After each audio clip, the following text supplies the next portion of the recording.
Jadi apa nak awak fikiran? Sudah itu alun nanyu fikiran diurang nak mendorong awak. Sudah itu mencari adik-adik kau awak lo berfikir. Bago dak nan tajam kau kita pakai. Kok negari kami maju. Kok dapat lebih maju deh. Negari kami baik. Kok dapat lebih baik. Kok nan pribadi dan nak menyebut. Awak tu siap bersatu saja maju. Tak bersambung-sambung. Kok bersatu awak nak kemurus. Kok nak maju ku ada nak orang beri catuan. Kok mencatuan ku tak nan tajam bila ke putih. Lah banyak anak-anak sekolah aku nan kuah. Menurut emak awak. Sampai dia awak lah serobot orang. Hitung-hitung dah seandainya adik-adik ku lun terpakai di luar lah istilah dulu. Untuk menyanati ranggai saya dulu.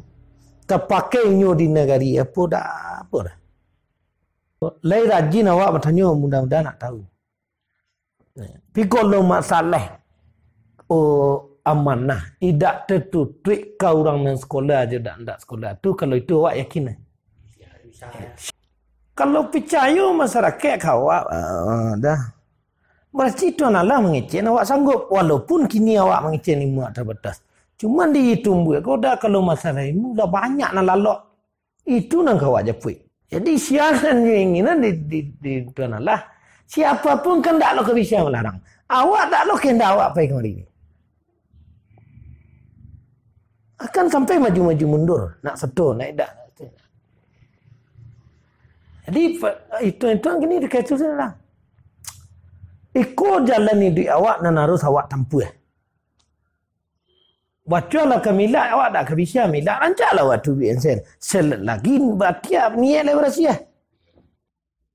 Nah, beragam rupa calon wali negari sudah muncul ke permukaan. Pilihan ada di tangan masyarakat. Namun, meskipun demikian, masyarakat harus tetap menentukan pilihan berdasarkan standar-standar yang ada dan norma-norma yang berlaku di tengah-tengah masyarakat.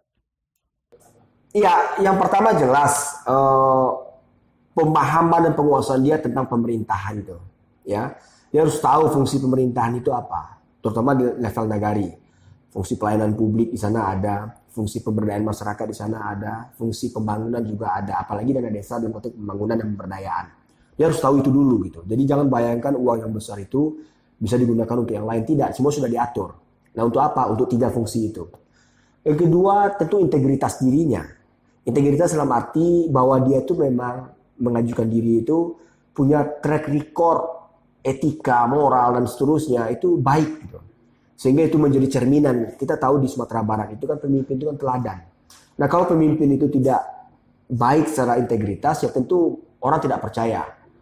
Ya, tidak percaya. Nah, kalau tidak percaya tentu akan bermasalah dalam konteks partisipasi mereka dalam membangun nagari. Nah, yang ketiga tentu dalam hal ini adalah rekam jejaknya. Selama ini kita tahu seorang pemimpin itu adalah orang yang memang mewakafkan dirinya untuk orang banyak gitu. Jadi tidak memikirkan dirinya, memikirkan keluarganya, memikirkan kelompoknya, tapi memikirkan masyarakatnya. Ketika itu sudah ada, kita bisa lihat di rekam jejaknya, oh ternyata dia punya aktivitas sosial dulu. Dia memang menjadi aktivis sosial, aktivis kemasyarakatan, sehingga dia membela masyarakat. Nah, itu modal bagi orang untuk memimpin nagari gitu. Kamu ayo celiak dulu. Orang pedulikan negari. Yang kedua kok dapat wali negari berisi saku-saku. Kau dah berisi. Aja berisi saku-saku. Jangan hidup ada dia pun negari indah. Dia berisi saku-saku indah. Awak kan mengambing. Hari panih ni rawa sandang dak kan dia minum enggak sekitar atau jilek saya dah apa dah enggak ni 2,5 sekian miliar PT Nagari ya. Tamu awak anak awak sedang kuliah dapat ditolonglah anak-anak nang kuliah awak kesulitan modeko ekonomi kami anak kuliah dak lo bisa apa. Awak mohon bantuan untuk anak kuliah wah. Anak awak kini di UNP semester 5 jurusannya guru pendidikan PPKN. Ayo kalau minta awak kini yo batolong awak ndak apa. Barang ni kuliah. Anak kuliah seorang tu di SMA seorang. Berdua nak. Anak le dua nya tapi nya sedang bayar kadang mana kedua ni. Jadi kau dapat ada perhatian lain. Ya ada perhatian lain negara kau untuk pendidikan dan di perguruan tinggi lah. Ya. Dia ada solusinya untuk anak-anak yang sedang kuliah, ada bantuan tak? Ini kan kontestasi demokrasi. Di Minangkabau ini kontestasi demokrasi ini saya pikir tidak perlu diajarkan lagi, mereka sudah tahu ya. Tapi yang penting itu pertama dia harus mengetahui, pertama itu adalah atau mengidentifikasi apa persoalan masyarakat dan persoalan di negara itu. Dia harus tahu itu. Ketika dia tahu, itu bisa dijadikan sebagai bahan kampanyenya. Nah, bahan kampanye itu akan ceritakannya kepada publik bahwa ini persoalannya negara kita dan saya akan coba solusikan dengan seperti ini. Kalau saya terpilih nanti saya akan lakukan ini. Tentu dengan dukungan masyarakat. Nah, jadi dia harus tahu pertama kali mengidentifikasi apa persoalan di negara itu. Dan tentu cari solusinya. Nah, yang kedua adalah bagaimana dia bisa memetakan pula potensi yang dimiliki oleh negara itu untuk menyelesaikan masalahnya. Kita dapat masalahnya. Untuk penyelesaiannya itu kan tentu kita tidak perlu keluar dulu. Ada tidak potensi kita untuk menyelesaikan masalah itu? Nah, kalau dia dapat mengetahui potensi di negarinya, dia bisa mengembangkan nanti. Di situ dia bisa membuat visi dan misi dia sebagai nagari. Nah, yang ketiga tentu bagaimana dia bisa mensinergikan kelompok-kelompok potensial dalam masyarakat, elemen-elemen dalam masyarakat. Kalau dalam konteks Kabupaten Solo itu kan ada yang namanya Tungku Tigo Sajarangan, ada alim ulama, cadiak pandai, niniak mama, dan itu di setiap negara pasti ada. Nah, bisa nggak dia merangkul itu? Nah, kalau bisa dari awal sebelum dia mencalonkan diri, itu sudah bisa diajak komunikasi dulu, karena mereka lah yang nanti akan membantu wali negara terpilih ini. Jadi wali negara tidak bisa dia mengajukan dirinya sendiri, merasa nanti aja lah, tidak bisa. Dia harus bisa menghubungi misalnya Cedik Pandai. Cedik Pandai ini ada orang rantau lagi. Kontak misalnya siapa yang memang berhasil. Letaklah dia tokoh pendidik di Kota Padang atau di Jakarta. Diajak dia untuk berdiskusi. Itu sudah senang gitu. Karena dia juga mengamati negara dia. Oh ini loh, catat itu. Kalau bisa itu dijadikan sebagai masukan. Dari segi alim ulamanya, bagaimana dengan ABSSBK kita? Masukkan, terima itu. Kemudian dari segi mama, dari segi adat kita gimana ini? Nah, kalau dapat itu diramu, kemudian dia sampaikan ke masyarakat. Saya mikir itu sebuah visi yang sangat-sangat membumi dan sangat-sangat realistis untuk dikerjakan. Itu yang harus dilakukan oleh calon wali negara.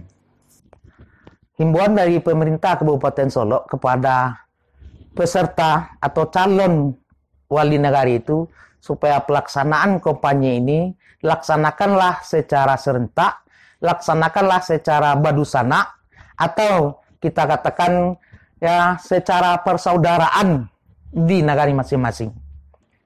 Pesan saya kepada kita semua, Bapak, Ibu, Saudara, para calon wali negari, pada prinsipnya jabatan ya, pemimpin itu sifatnya melayani. Ya.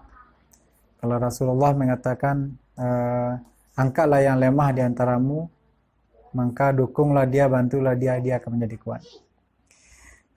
Kepada Bapak, Ibu, Saudara calon wali negara yang ada, saya mengimbau tidak perlu kita ribut-ribut, gontok-gontokan, sikut-menyikut, saling menjatuhkan, saling melemahkan, ya, saling fitnah-memfitnah, apalagi dosa. Kita jual saja program kita, visi misi kita apa, dekati hati masyarakat, lalu biarkan masyarakat menilai. Ya. Justru sebaliknya, kalau kita berkampanye negatif, menjelekkan lawan kita, justru masyarakat akan menilai justru kita lah yang tidak layak jadi pemimpin. Ya. Bagaimana mungkin kita memilih pemimpin yang suka menjelek-jelekkan orang lain. Demikianlah liputan khusus Minang1.com mengenai wali negari menapak demokrasi.